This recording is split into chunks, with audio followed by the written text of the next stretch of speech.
한국직업방송과 연합뉴스TV가 함께 만드는 취업 전문 뉴스, 투데이 고용플러스입니다.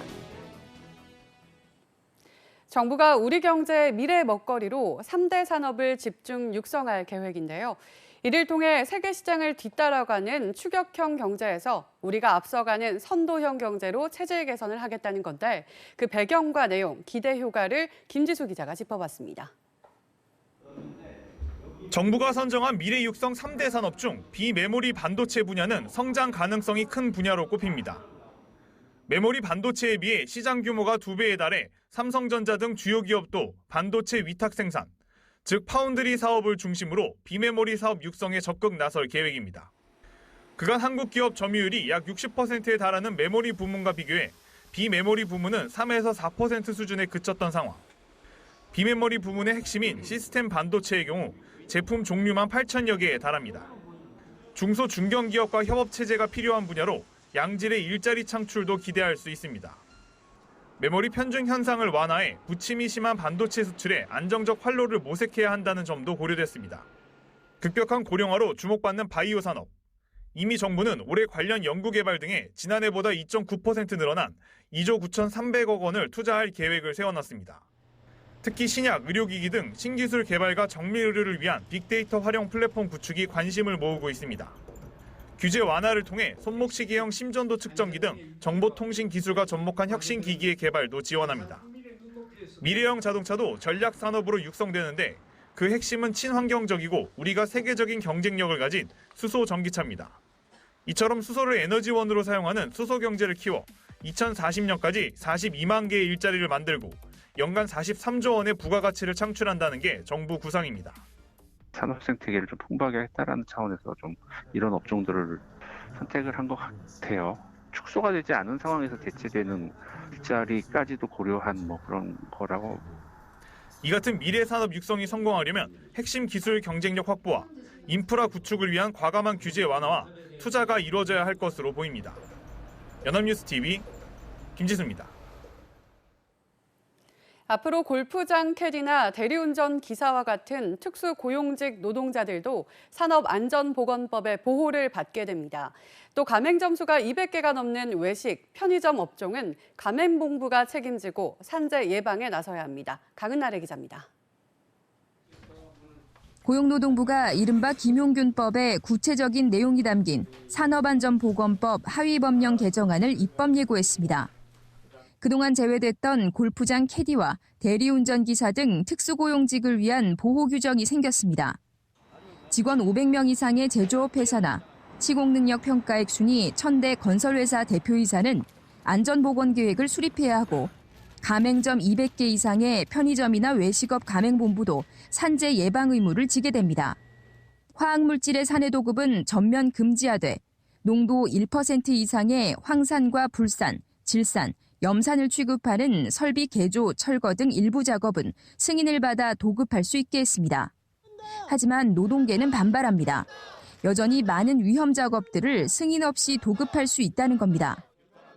중대재해가 발생한 사례가 있는 그런 사항들에 대해서 몽졸이 하나도 빠짐없이 모두 다 도급 승인을 받도록. 재계의 가장 큰 불만은 사망사고 등 중대재해 발생 시 작업 중지 명령과 해제 부분에 있습니다. 기준이 불명확해 행정기관이 명령을 남발할 수 있고 해제 신청 시 심의 기간도 너무 길다는 겁니다. 단축할 수 없겠냐 하는데 일단은 필요한 위원회 구성 등 필요한 재반 사정을 감안해서 일단은 4일 이내로. 정부는 노사 의견을 추가로 수렴해 내년 1월 16일부터 개정된 산업안전보건법을 전면 적용할 예정입니다. 연합뉴스TV 강은나래입니다. 삼성전자가 결국 갤럭시 폴드의 미국 공식 출시 일정을 무기한 연기했습니다. 그동안 삼성은 화면을 감싸고 있는 보호 필름을 억지로 떼서 문제가 발생했다고 주장해왔는데 기기 내부에서도 이상이 발견돼 정밀 검사에 들어갔습니다. 서영석 기자입니다. 화면 이상 논란으로 문제 제품을 수거해 검사 중이던 삼성전자가 결국 갤럭시 폴드 출시를 미뤘습니다. 지난주 시험 제품이 공개된 미국에서는 연이은 결함 의혹에 이어 조롱까지 터져나왔습니다. If you really want to fold something right now, fold this or this. Don't buy this and don't fold this. 삼성은 그동안 사용자가 접히는 화면을 보호하고 있는 필름을 억지로 떼냈기 때문에 이상이 생겼다고 밝히면서 문제 원인은 예상했던 범위 아니라고 설명했습니다. 하지만 정밀 검사에 들어가자 다른 원인이 추가로 발견됐습니다. 삼성 관계자는 기기 내부 부품 이상도 화면 구동에 문제를 일으킬 수 있는 것으로 보인다고 설명했습니다. 문제 원인으로 지목된 것은 화면 경첩 내부 부품. 접었다 폈다 하는 실제 사용 과정에 부품이 제자리를 벗어나면서 화면 가운데를 부풀게 하는 등의 문제를 일으킬 수 있다는 겁니다. 삼성은 미국 예약 구매자들에게 2주 안에 배송 일자를 다시 알려주겠다고 공지했지만 2일에서 3일이면 끝날 줄 알았던 정밀 검사가 길어지면서 전 세계 출시 일정은 장담할 수 없게 됐습니다. 한편 중국 화웨이는 폴더블폰 출시일을 오는 7월로 못 받고 있어 폴더블폰의 선도자 자리를 누가 차지할 수 있을지 관심이 모아집니다. 연합뉴스TV 서영석입니다. 정부와 한국은행이 화폐 단위 변경에 선을 그었음에도 관련 논쟁이 뜨겁습니다. 원화 위상 제고와 지하경제 양성화에 필요하다는 주장과 물가 상승 우려가 크다는 입장이 맞섰는데요. 이순국 기자가 양쪽 견해를 정리해봤습니다. 지난달 국회에서 화폐 단위 변경 논의를 할 때가 됐다고 말해 논쟁에 불을 붙였던 이주열 한국은행 총재. 하지만 얼마 가지 않아 입장은 달라졌습니다. 리디노미네이션을 전혀 생각하지 않고 있고 또 가까운 시일 내에 추진할 계획도 없다. 같은 날 홍남기 경제부총리도 가능성을 일축했지만 논쟁은 여전히 뜨겁습니다. 변경을 주장하는 쪽은 돈 단위가 경제 위상에 맞지 않다고 지적합니다. 경제협력개발기구 OECD 국가 중 달러당 환율이 4자리 나라는 우리밖에 없다는 겁니다.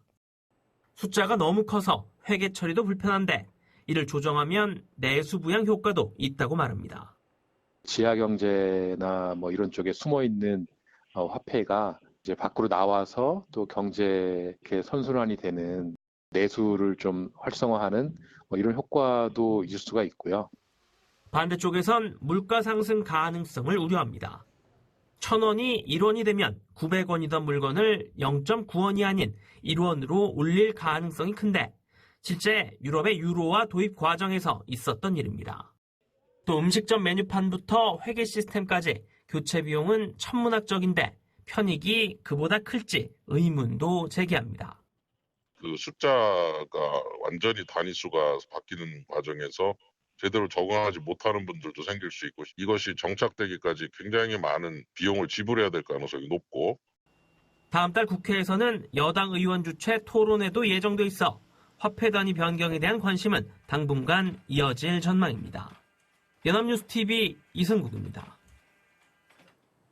남의 돈 맡아 굴리는 금융사는 자산 건정성과 함께 위기에 버틸 수 있는 자본이 중요합니다. 그런데 금융시장의 매기가 되겠다던 인터넷 전문 은행들 일부의 사정이 썩 좋지 못합니다. K뱅크는 증자 불발로 일부 대출이 중단됐고 제3인터넷은행 후보들도 자본 확충이 쉽지 않아 보입니다. 소재영 기자입니다. K뱅크의 대표 정기예금 상품인 코드K 정기예금. 1년 만기 금리가 연 2.4%로 업계 최고 수준이었지만 최근 2.1%로 떨어졌습니다. 얼마 전에는 직장인 대출과 마이너스 통장 등 일부 상품 판매도 중단됐습니다. 원인은 자본금입니다. 일대 주주가 될 예정이었던 KT가 25일까지 자본금 5,900억 원을 납입하기로 했는데 KT에 대한 금융위원회의 은행 대주주 자격 심사가 공정거래위원회의 KT 담합 혐의 조사로 중단돼 유상증자가 불발된 영향이 큰 것입니다. 반면 자본금 1조 3천억 원으로 K뱅크의 3배에 가까운 카카오뱅크는 순항 중입니다. 지난해 순손실도 210억 원으로 올해 안으로 흑자 전환도 전망됩니다. 충분한 자본금 확보 여부가 영업 실적에도 영향을 주고 있는 겁니다. 금융기관의 가장 안정적인 자원은 결국은 자기자본 형태로 조달된 자금이라고 할 수 있고요.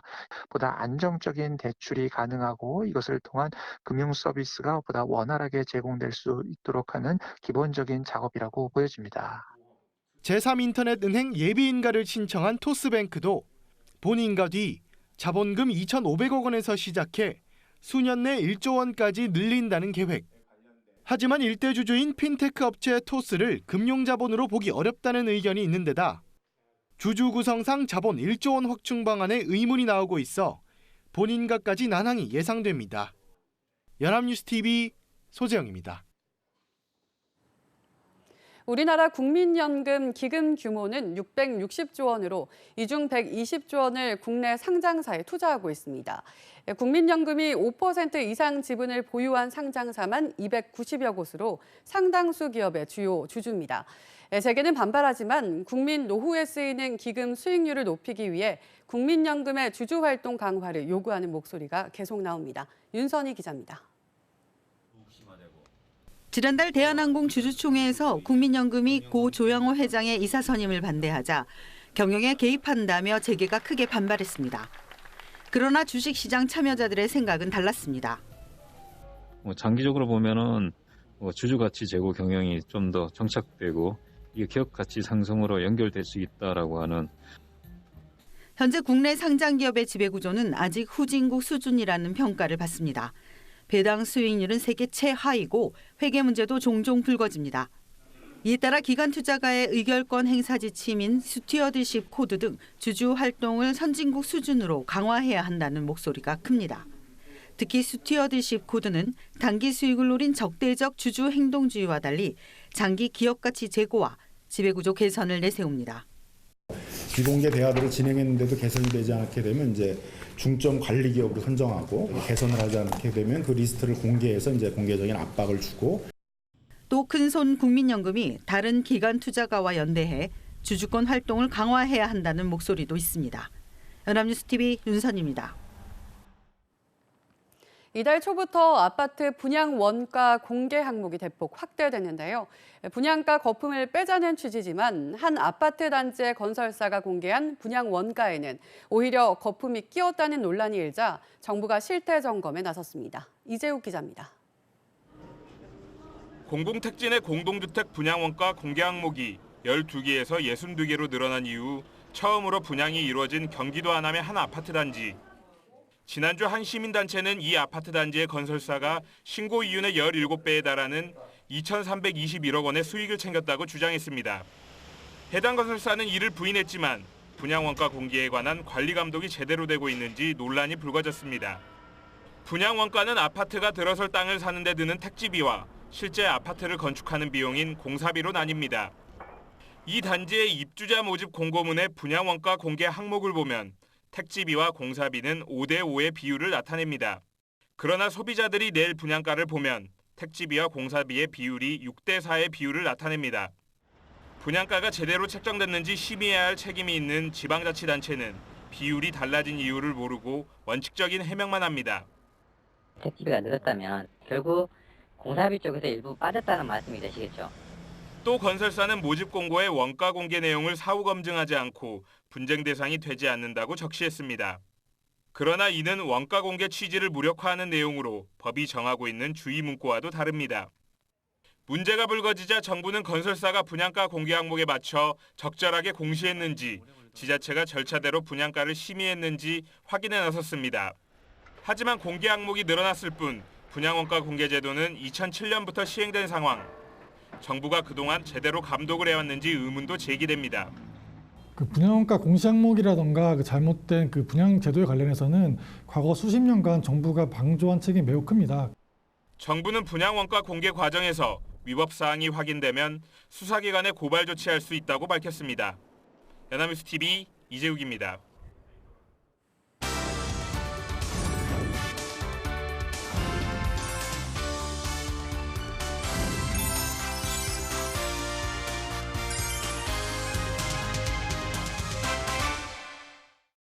사회적으로 핫한 이슈를 키워드로 알아보는 핫키워드 시간입니다. 안치홍 아나운서 안녕하세요. 안녕하세요. 핫키워드 시간입니다. 이번 주말에 결혼식에 참석하시는 분들 많을 겁니다. 이 직장인의 가장 큰 고민 중 하나가 이 경조사 비용일 텐데요. 직장인은 과연 경조사 비용으로 얼마를 쓰고 있을까요? 핫키워드에서 알아봅니다. 네, 저도 당장 이번 주에 결혼식에 참석해야 하는데요. 날씨가 따뜻해지니 경사가 참 많아지는 것 같습니다. 하지만 한편으로는 이 경조사 비용에 대한 부담도 만만치 않습니다. 네, 저도 그런데요. 그런데 대부분의 직장인들 역시 비슷한 생각을 가지고 있는 듯합니다. 구직 포털 사람인의 직장인 435명을 대상으로 인맥 관리와 경조사 현황에 대해 조사한 결과 응답자의 89.7%가 경조사 참석에 부담을 느끼고 있는 것으로 조사됐다고 합니다. 이 가운데 74.6%는 경제적 이유 때문에 경조사 참석이 부담스럽다고 응답했다고 합니다. 네, 역시 비슷한 생각을 많이 가지고 있는 것 같습니다. 그렇다면 직장인들은 한 번 경조사에 참석할 때 얼마씩을 쓰고 있었나요? 네, 한 번 참석할 때 평균 73,000원을 지출하는 것으로 집계됐습니다. 그런데 직장인이 한 달에 평균 1.6회의 경조사에 참석하는 것으로 조사됐으니 1년으로 따지면 140만 원 정도를 지출하는 셈이 됩니다. 와, 그렇다면 한 달에 평균 한 10만 원 이상을 경조사에 비용으로 지불을 한다는 것 같은데요.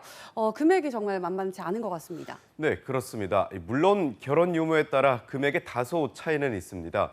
미혼 직장인은 연간 117만 원을 경조사 비용으로 지출하는 반면 기혼 직장인은 164만 원을 지출해서 미혼 직장인보다 더 많은 비용을 지출하는 것으로 조사됐습니다.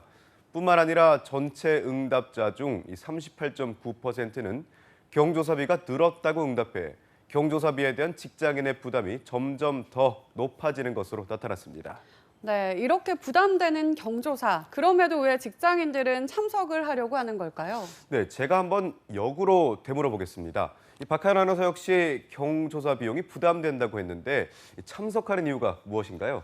네, 정말 부담스럽기는 한데 이렇게 경조사에 참석하면 바빠서 만나지 못했던 지인들을 만날 수도 있고 또 누군가의 경조사에 참석하는 것 그 자체가 중요한 예의라고 생각이 되기 때문인 것 같습니다. 네, 저도 그런데요. 다른 직장인도 비슷합니다. 인맥 관리를 위해 꼭 해야 하는 것으로 74.3%가 경조사 참석이라고 응답한 거죠. 하지만 이 안에서 세부적인 이유는 조금씩 달랐는데요. 이렇게 경조사를 의무적으로 참석하는 이유 중 1위를 차지한 내용은 복수응답으로 안 가면 관계가 껄끄러워질 수 있어서라는 이유였는데요. 55.1%가 응답했습니다. 2위는 54.2%가 택한 안 가자니 마음에 걸려서라는 이유였는데요.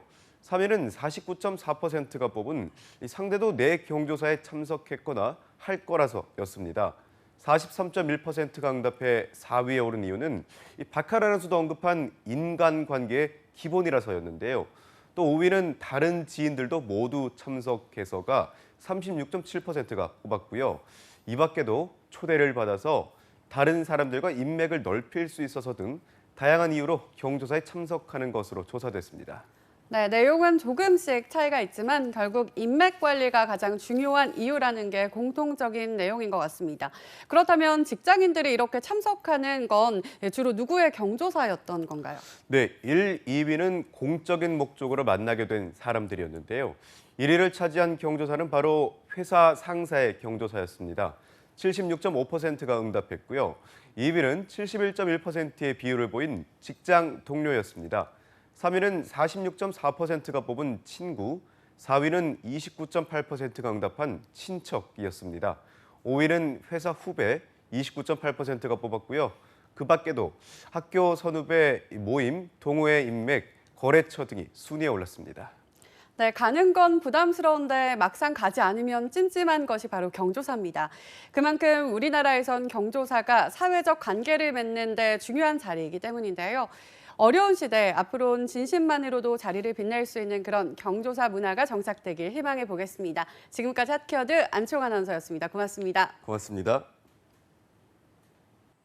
지금까지 투데이 고용플러스였습니다. 오늘 저희가 준비한 내용은 여기까지입니다. 함께해 주신 여러분 고맙습니다.